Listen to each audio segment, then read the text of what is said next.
Venía, señor presidente, señores diputados, señor ministro, sean mis primeras palabras de gratitud porque haya elegido usted fecha tan señalada como la de hoy para esta su primera comparecencia en el año de nuestro Señor del 2024. Un poco más, señor ministro, y habríamos tenido que debatir para disgusto de taquígrafas y traductores con los polvorones en la boca. Pero 28 de octubre es un día interesante. Es el aniversario del asesinato en las tapias del cementerio de Paracuellos del escritor y dramaturgo Pedro Muñoz Seca. No tuvo tanta suerte como Clara Campoamor. Clara Campoamor tuvo la suerte de poder escapar del Madrid republicano antes de que la fusilaran por liberal. Pedro Muñoz Seca fue fusilado por 4 motivos: por ser monárquico, por ser católico, por ser gracioso y por no saberse estar callado. Cierto es que a lo largo de estos 12 últimos meses el señor ministro ha comparecido en otras 2 ocasiones más para dar explicaciones de su política en la Comisión de Asuntos Exteriores. Pero no lo es menos que si su oferta en ese foro ha sido el doble que en este, la demanda en aquella comisión ha sido 20 veces mayor. Hasta 20 solicitudes de comparecencia se le acumularon al señor ministro, lo recordará. 9 de ellas, 9 de mi grupo, en su última comparecencia en comisión, con la consecuencia de que 6 de ellas, 5 de mi grupo y 1 del Grupo Popular, se quedarán pendientes de contestar. No les sucederá lo mismo, estoy seguro, esta mañana, en la que no tenemos en el orden del día más que un solo asunto. Fíjese qué feliz casualidad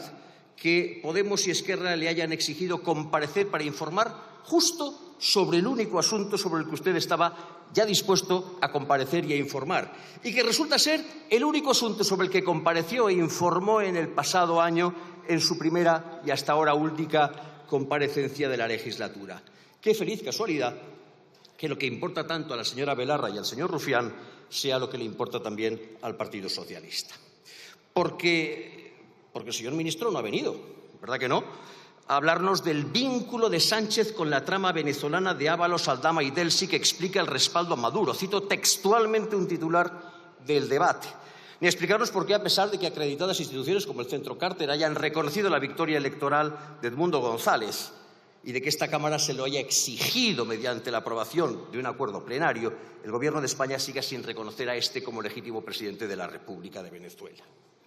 Porque el señor ministro no ha venido, ¿verdad que no?, a explicarnos cómo piensa enfocar las relaciones bilaterales entre España y los Estados Unidos durante los próximos 4 años tras el apabullante triunfo de Donald Trump, teniendo en la Moncloa un presidente que ya en el 2017 invitaba a frenar la ultraderecha que hoy representa Trump, que ha convertido en el término trumpismo en el insulto de moda y que, cada vez que es pillado con las manos en el tarro de las galletas, habla de la existencia de una conjura trumpista contra él. Porque el señor ministro no ha venido, ¿verdad que no?, a advertirnos de que Europa se rompe y de que el Estado de Derecho hace aguas, que la libertad de prensa está siendo obliterada, que la independencia judicial ha muerto en combate, ahora que llevamos ya 5 meses de presidencia húngara de la Unión Europea. Porque el señor ministro no ha venido, ¿verdad que no?, a prevenirnos del coste que va a tener el esfuerzo adicional que Ucrania precisa llevar a cabo para ganar esta guerra en la que tanto nos jugamos y de las consecuencias que tendría que la perdiésemos. Porque el señor ministro no ha venido, ¿verdad que no?, a anunciarnos que sus conversaciones con Londres han dado al fin fruto y de que ese nuevo acuerdo con Gibraltar, que viene anunciándose como inminente desde antes de que se iniciara la legislatura, es ya una realidad tangible. ¿O acaso va a aprovechar también esta comparecencia para volver a pedir a todos los grupos de la Cámara que le extendamos otra vez más un cheque en blanco, tan en blanco como la lista de sus éxitos al frente de nuestra diplomacia, y que miremos a otra parte mientras él continúa su particular escena del sofá con Fabián Picardo?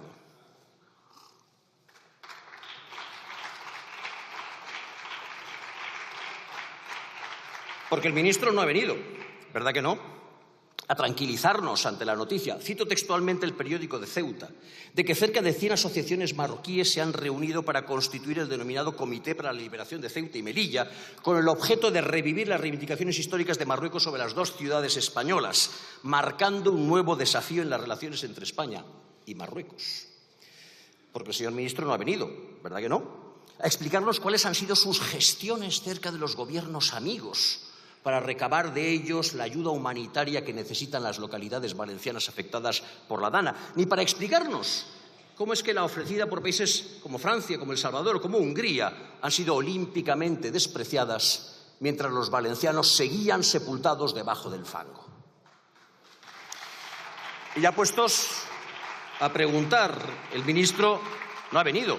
¿verdad que no?, a contarle a esta Cámara cómo es posible que su ministerio concediese al patrocinador oficial del PSOE, Víctor de Aldama, la condición de cónsul honorario de Georgia en Zamora. ¿Sabe usted cuántos georgianos viven en Zamora? 17.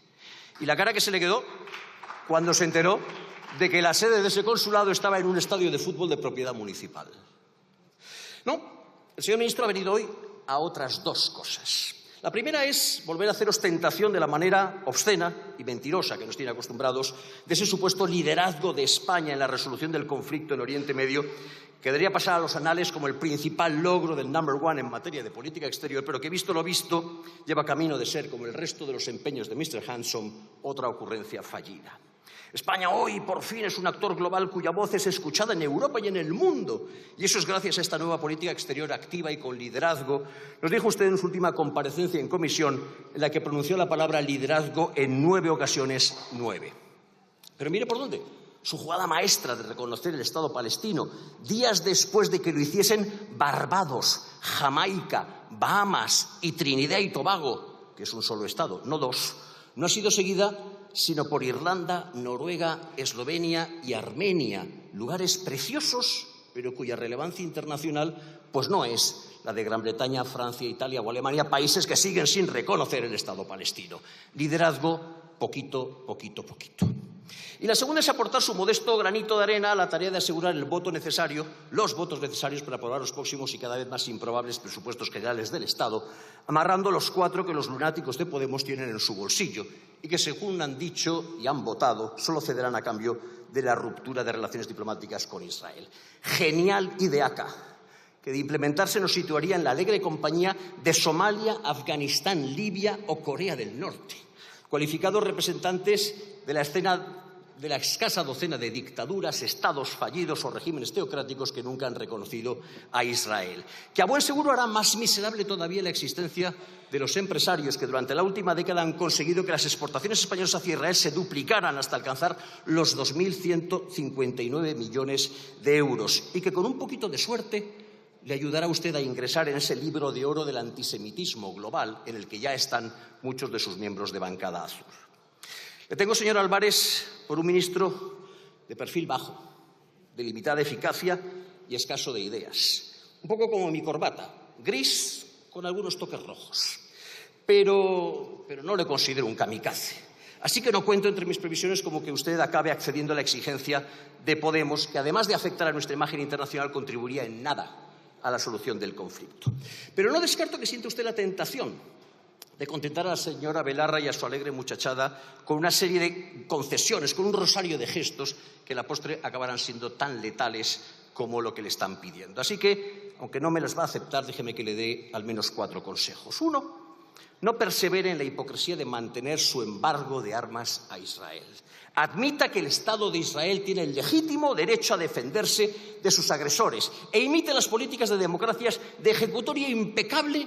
y de filiación socialdemócrata, como la Alemania de Scholz, cuyo Ministerio de Exteriores acaba de valorar en 94 millones sus exportaciones de armas a Israel en lo que llevamos de año. No se sume al coro de quienes se alborozan por la noticia de que la Corte Penal Internacional ha dictado órdenes de detención por presuntos crímenes de guerra y de lesa humanidad contra el primer ministro Benjamin Netanyahu y el ministro de Defensa Gallant. Y súmese, en cambio, a la lista de dirigentes internacionales, empezando por el todavía presidente Joe Biden, no Trump, Joe Biden, que ha dicho que la decisión escandalosa del tribunal era escandalosa y que se han declarado dispuestos a cumplir con su obligación de garantizar la inmunidad de los mandatarios de países que no reconocen la jurisdicción de la Corte, como es el caso de Israel. Y si le sobran 1,6 millones de euros y los quiere usted destinar a mejorar el servicio de la justicia, le puedo dar unas cuantas direcciones de juzgados y tribunales en la provincia de Valencia que los utilizarán con mucho interés. Alégrese de que, neutralizada en buena medida la amenaza de Hezbolá, Israel y el Líbano hayan suscrito un acuerdo de alto el fuego con voluntad de convertirse en un cese permanente de las hostilidades, que permita la pronta retirada de las fuerzas israelíes, la gradual recuperación de su soberanía sobre sus fronteras y el retorno a sus hogares de los desplazados a uno y a otro lado de la línea de fuego.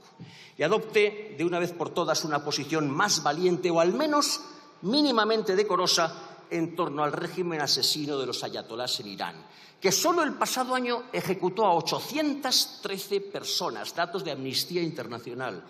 varias de ellas menores, muchas de ellas en público, la inmensa mayoría de ellas por motivos políticos, que el pasado día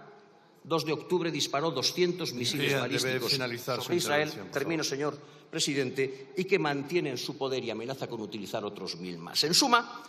trate, señor ministro, de conducir la política exterior de este país con ese mínimo de decoro que ya hemos desistido de encontrar en la dirección de nuestra política interior. Y ahórrenos el mal trago de sentir, una vez traspasamos las fronteras de nuestro país, la profunda sensación de náusea que sentimos cada vez que abrimos el periódico, entramos en este hemiciclo o escuchamos al presidente del Gobierno. Muchas gracias. Gracias.